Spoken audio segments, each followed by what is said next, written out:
So Oracle database is a huge product. Tuning and troubleshooting is a skill that may not be done justice in the duration we have taken, but the idea behind what I'm putting up here is like a foundation and a bunch of skills through which you would find it easy to take it further because each scenario is unique, and that's the foundation behind tuning. That's what makes it interesting and challenging, and that's a fun part of it. So we're going to look at all these topics. I hope all of you did go through the course contents as such.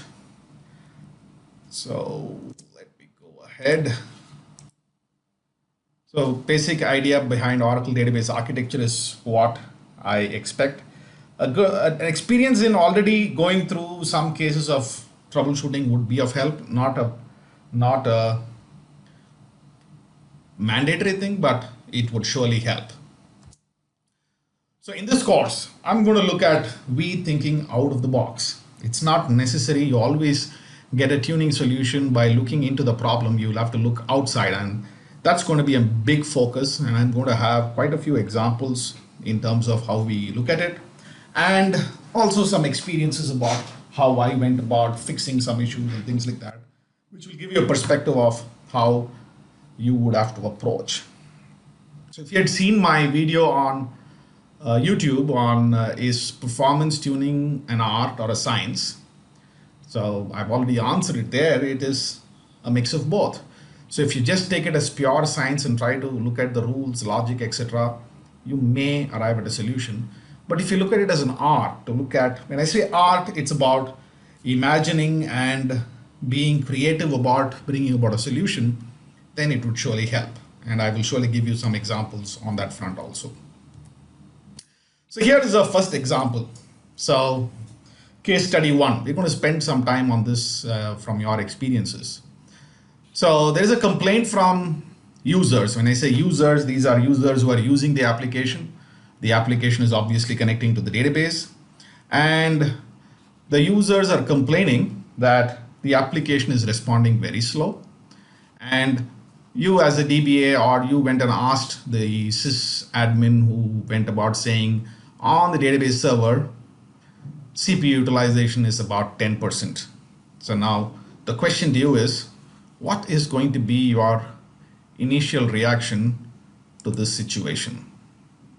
I leave it open. You can tell me whatever you think is appropriate if you land up being in this situation. Okay, so you're basically looking at reproducibility to a certain extent. That's what I understand. How much data are you processing? What part of the application is being run? Current processes in the database. Fair enough. That's another perspective. And anything else? Okay, so this is a typical challenge we face. Locking, perfect. Very valid point. So what else can be a case study that we can consider? So let me look at that next. So I'll come back to this. We'll come back to this.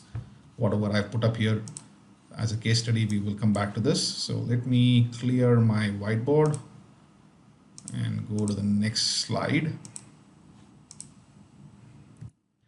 So case study number 2 says, as a system administrator, the complaint from the system administrator is, hey, your database server is running at 80% utilization of CPU. And you went and digged in and you found that, yes, there has been an increased load on the database. Now, how would you react to this? If this is the situation, the system administrator told you this, he's asking you, this is what is happening, do you know? And then you know that, yeah, you checked your application folks, and then they said, yes, we have now rolled out this application into a new geography, or we have rolled out a new app to connect to the same database, which maybe as a DBA you're aware. So how would you respond to this? So then third case. So here is a very simple case. So I have a bowl and I have a challenge that I'm not able to keep whatever I want to keep in the bowl into it. I have a bunch of items. So what is the symptom observed? My bowl is running full. So what can I do?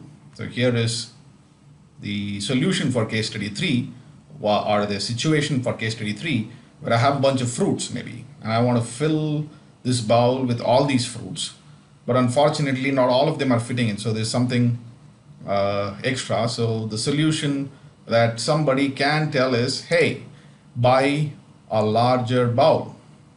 It's as simple as that. The bowl can't fit in, so all that I want is increase this bowl size maybe to become bigger, then this will all fit. Is this something that happens in your everyday jobs?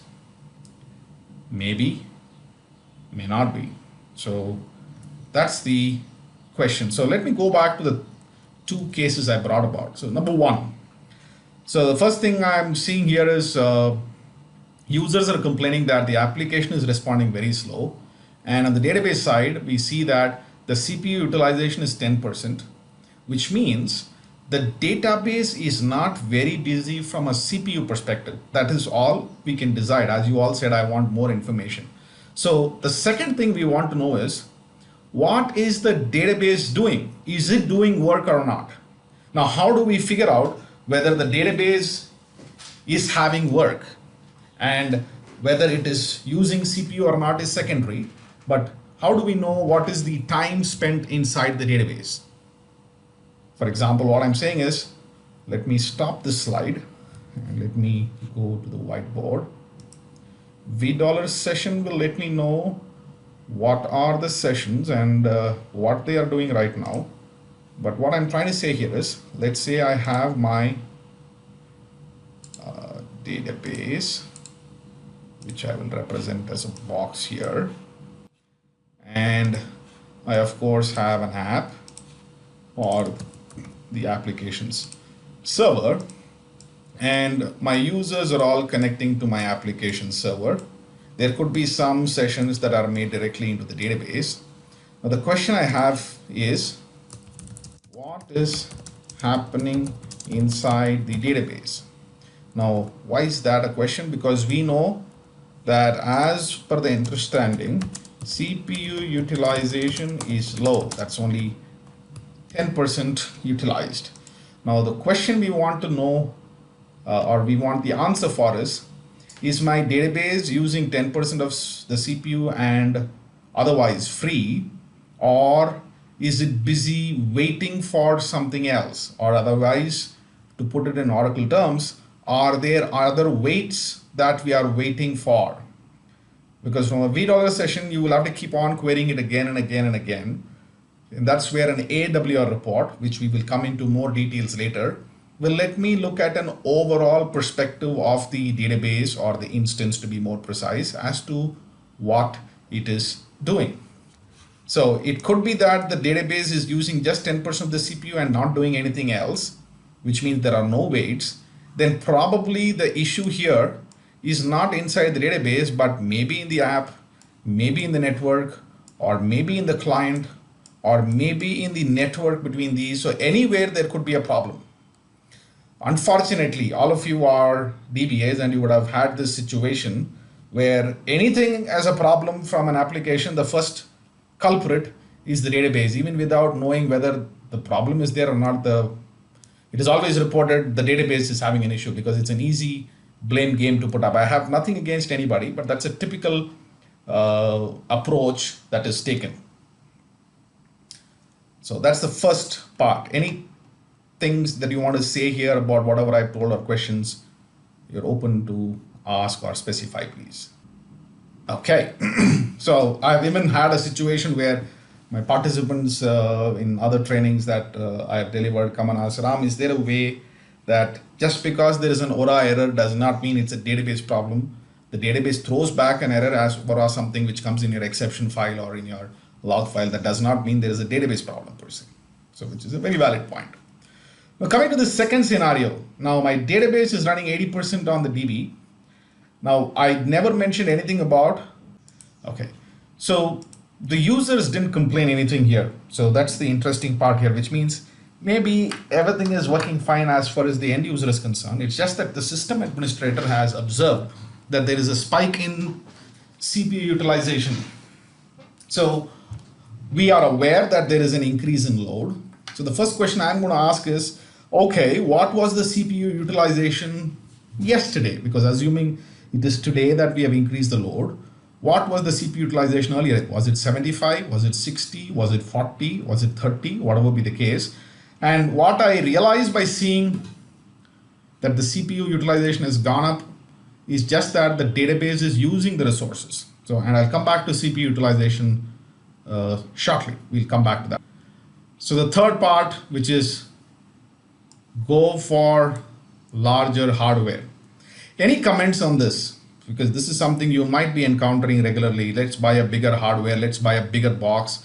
Our problem is going to be solved. Is this something you encounter, or what happens when we have a situation where, let's say, continuously 90%, 95% CPU utilization or memory utilization, whatever happens? Is this something you encounter? And if not in one application, in some application.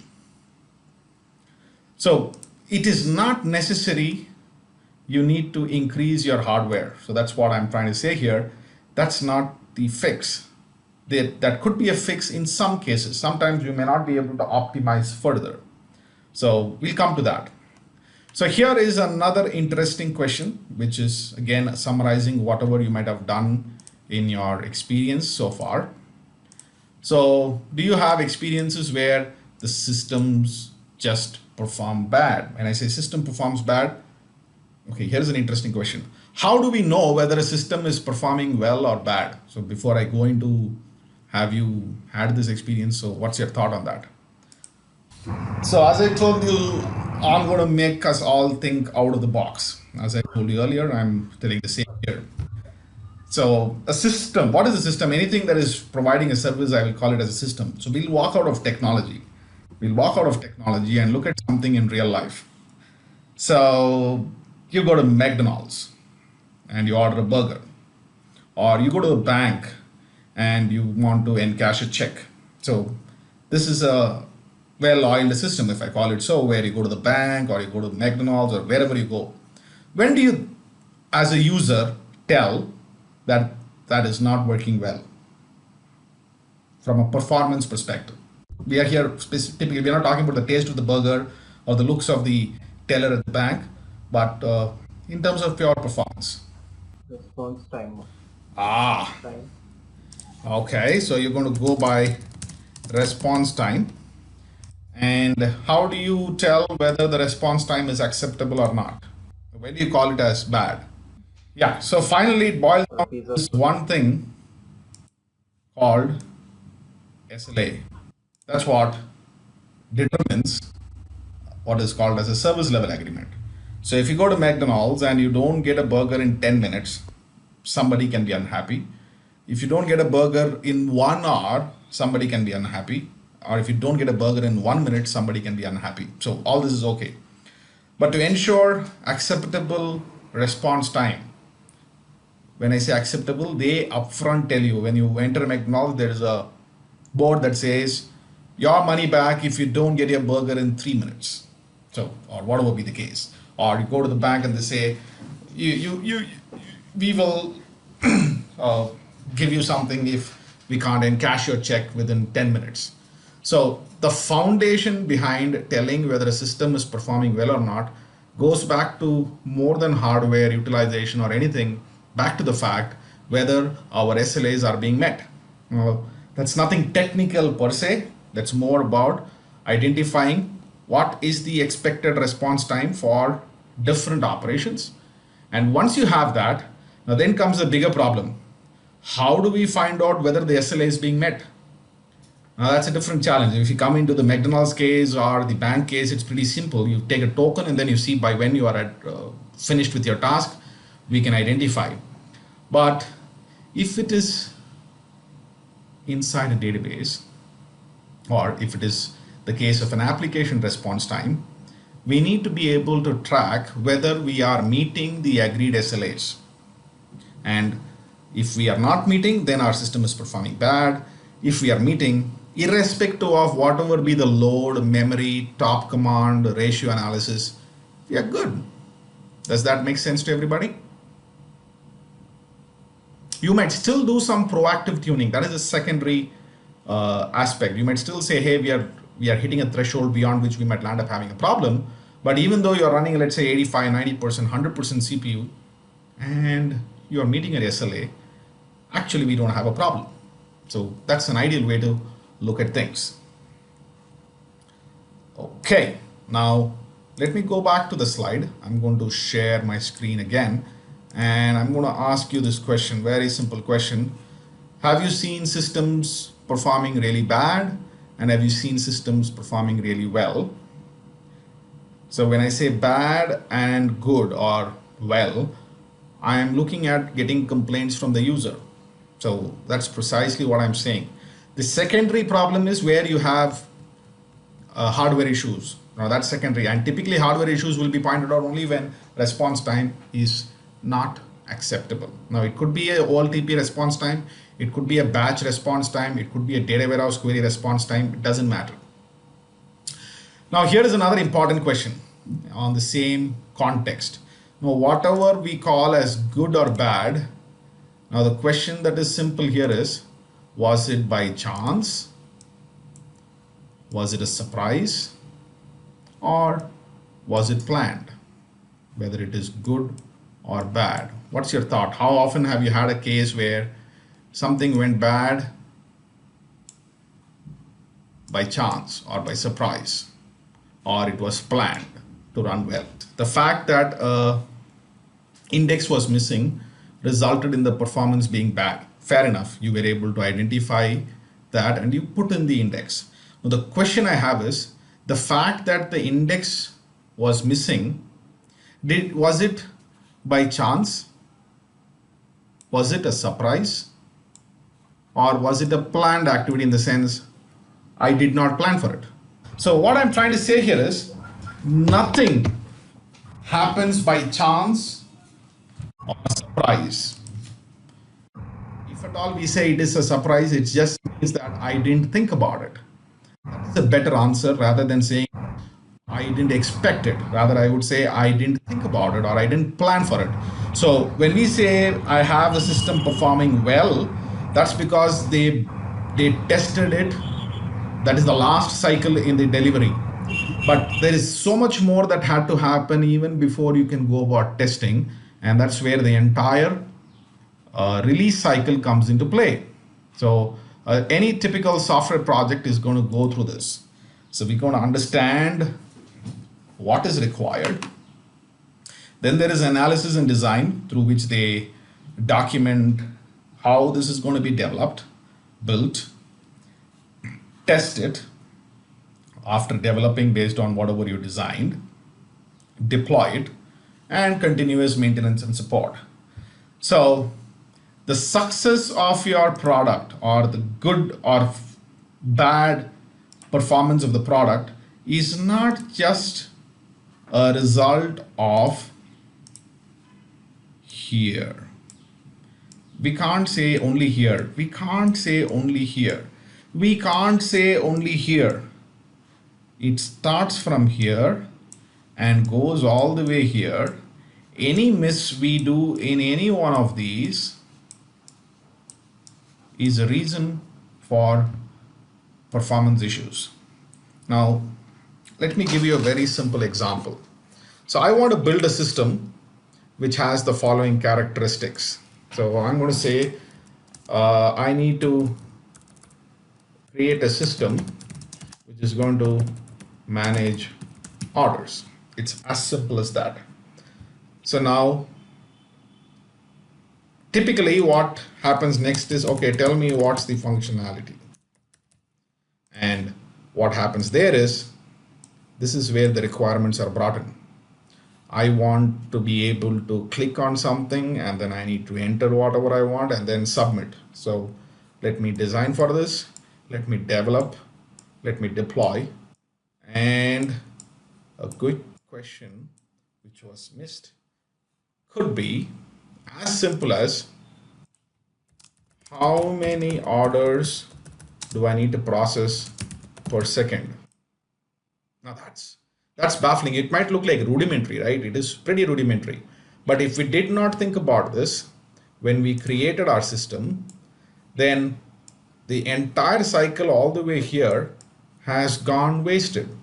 Because if I tell you I'm going to create about 10 orders per minute, The way you will architect your system, how you design and build it, will be completely different than telling, I'm going to create 100,000 orders every minute.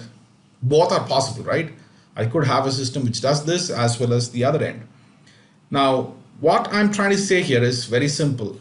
When we take requirements, we miss about one thing called as non-functional requirements. May I know whether wherever you're working, whether you are in an end user organization or you are in the act of building applications, do you even have something called as a functionality requirement as well as non-functional requirements, typically called NFR, in your environments? So that's a very simple question. You can give me a yes or no or I don't know.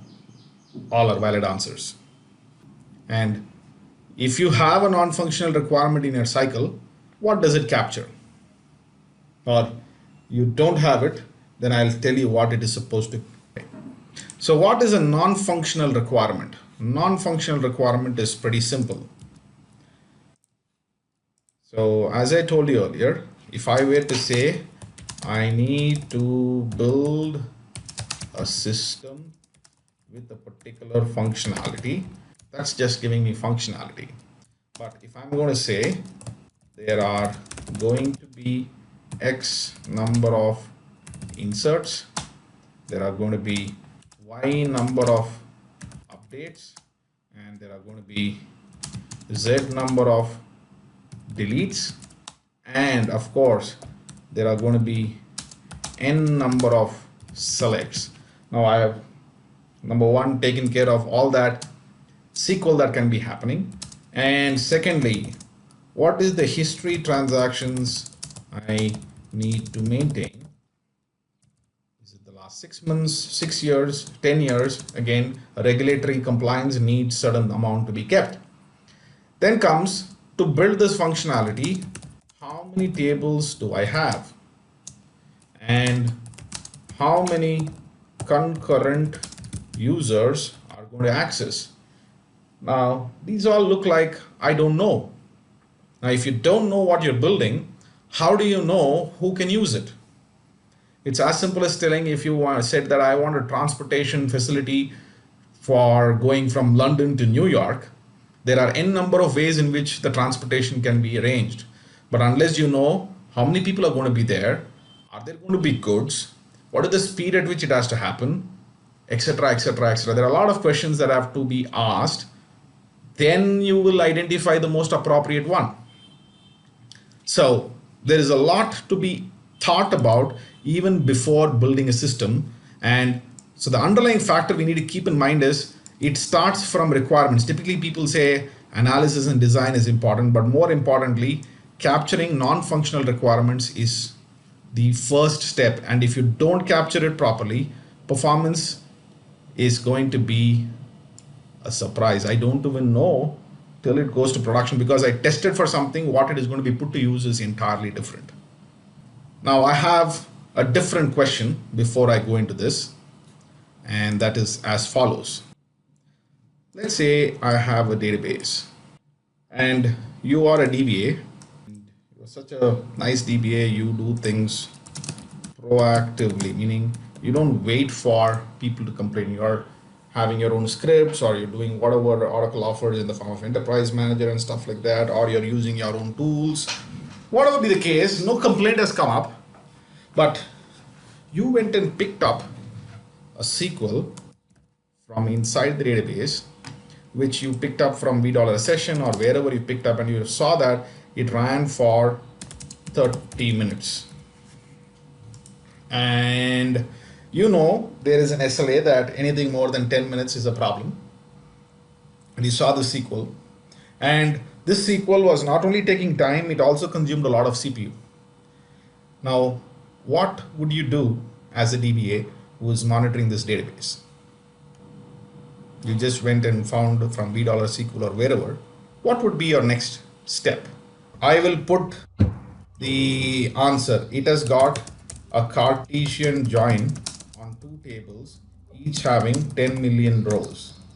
And the reason this is happening is the join condition is missing. Okay.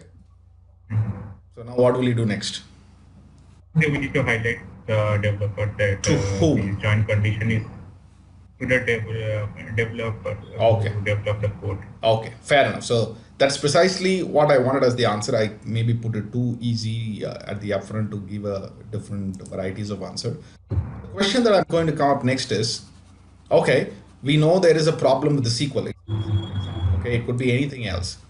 But let us say there are 5 applications that are running, and all these 5 apps are connecting to the same database, and there are like different teams who have got each application built and deployed. Now the question is, whom are you going to approach? Rather, how can you identify from which application this query came? How would you know that? So I'm going to make things a little more complicated. You might say I will identify based on the session, username, whatever be the case. Or I'm going to make it simple, saying that there are multiple applications. All of them are hosted on the same box, meaning the application server is the same. It has got multiple applications, and let us assume all of them are connecting to the same user, which is also possible, though I'm not saying that is the right way to do it. It is possible. Now, how would you identify from which application this query came? Because each one application is going to have its own million lines of code. Each application is large enough now. And if you say that I got this query and you send it to all the 5 folks, typical response is this is not my query.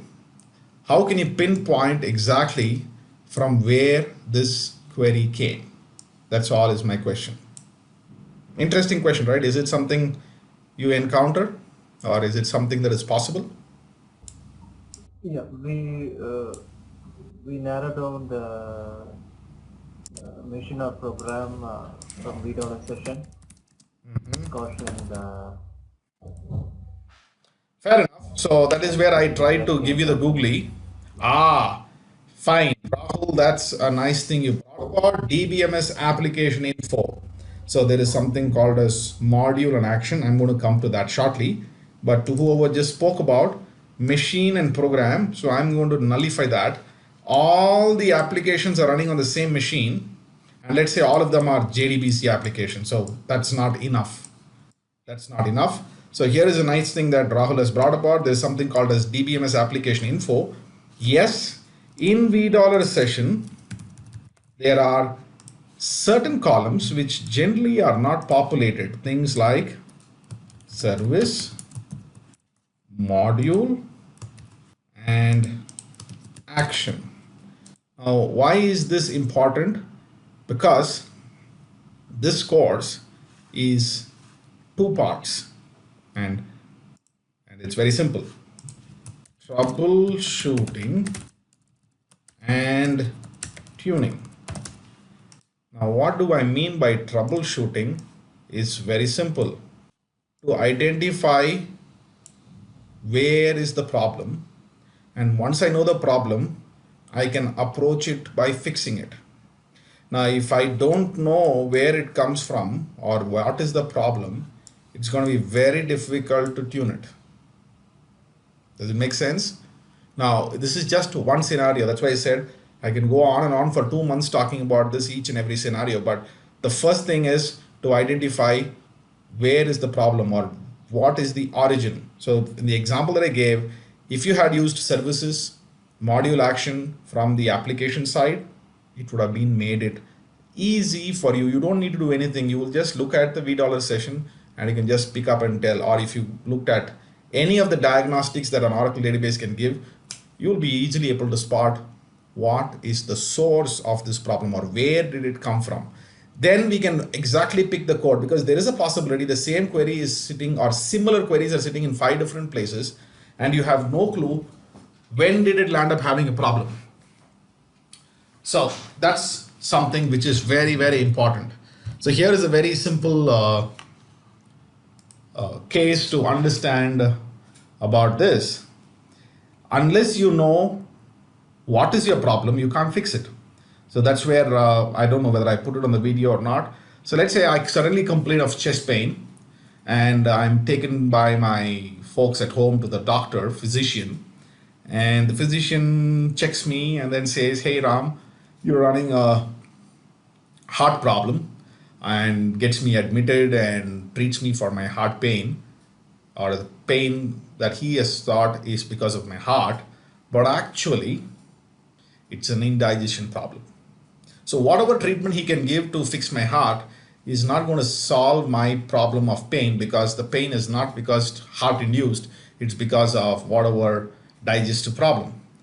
The other way is also possible. I go to the doc and the doc says you're having a gastro problem and he's treating me for that, when actually I'm having a problem with my heart. So I might not last even before he starts treatment, because his diagnosis, the ability to troubleshoot and find out what is the problem, has gone haywire. So it's extremely important to be able to identify where is the problem coming from, and then identify what is the problem before you can do any tuning. So that's a fundamental part that I would like to stress upon here. And let's go into some basics now. Yeah. One question, Rob. Please go ahead. We are talking about the DBMS application, right? So in which case the system or database have or the application has to be configured using those packages, right? Yes. Yes. By default, it is. I've not seen in many. Correct. Correct. So I will be talking about services and DBMS application info as we go into the course. They are very, very important. I'm just bringing about points that you need to think about, because yes, it's a big task to bring about DBMS application info module action into your application. It's like that's they call that as instrumenting code to be able to diagnose easily. It's a big impact, but unless you have been through a troubleshooting scenario, you don't know where it came from, you will never appreciate the importance of it. So when you're just a developer who's just building some code for functionality, one never realizes it is important to look at 2 years down the line. Somebody would have to probably look at my code and figure out where it came from, not by looking at the code in the application, but by looking at the code in the database, and they should be able to figure out where it came from. So it is lost in the cycle of development, where that instrumentation ability to trace back at the easiest possible way is missed. Now, if you, I'll put the question differently. Very valid point. I'm going to discuss about DBMS application info and services in detail later. Now, if you look at the cycle of troubleshooting, if you've gone through one or more rounds of troubleshooting yourself, so there is the first one, that problem is reported. Then you start the process of analysis. Then you identify what is called as root cause, and then you identify alternate solutions to fix it, and finally you nail the best fix, and of course you fix. Now in this, where do you spend most of the time from your experience, wherever you've done? So problem is reported is pretty simple, so that's the start. So you're not going to spend time on that. You're going to start between 2, 3, 4, 5, 6. Where do you spend the most amount of time from whatever you've done so far? At the time. So everybody agrees to that? So that's the underlying clause. You start the process of analysis and you have no clue about where did it come from. Once you know where it came from, then you need to identify the fix. Ideally, it would be good if I could spend my time in identifying the fix. So if I were to spend 90% of my time or 70% of my time in identifying the problem and spend 30% of my time in fixing it, but if I had an option where I don't spend this at all, the idea behind fixing this becomes much easier. Imagine that you don't have the need to do any identify root cause, because you were able to just pick it out and do it. So one of the things that happens is identifying the root cause is like picking a needle in a haystack. There's a 10 meter by 10 meter haystack. Somebody drops a needle and you'll have to figure out where it is. Yes, popular answer is get a magnet and I'll pull it out. But let's say it's not a needle, but it's a toothpick. That becomes difficult. So that's what I'm trying to say here. So it is very important we have instrumentation and other means of identifying the source, then fixing it becomes easy. Agreed, Rahul. I'm not saying no, perfect. It can be case to case, but at least I don't want to do unwanted work when I have a problem. So I should be able to go ahead without figuring things out. So it varies case to case, perfect. But at least I want to spend my time least in identifying what is the problem. That's what I'm trying to say. Or where is the problem from?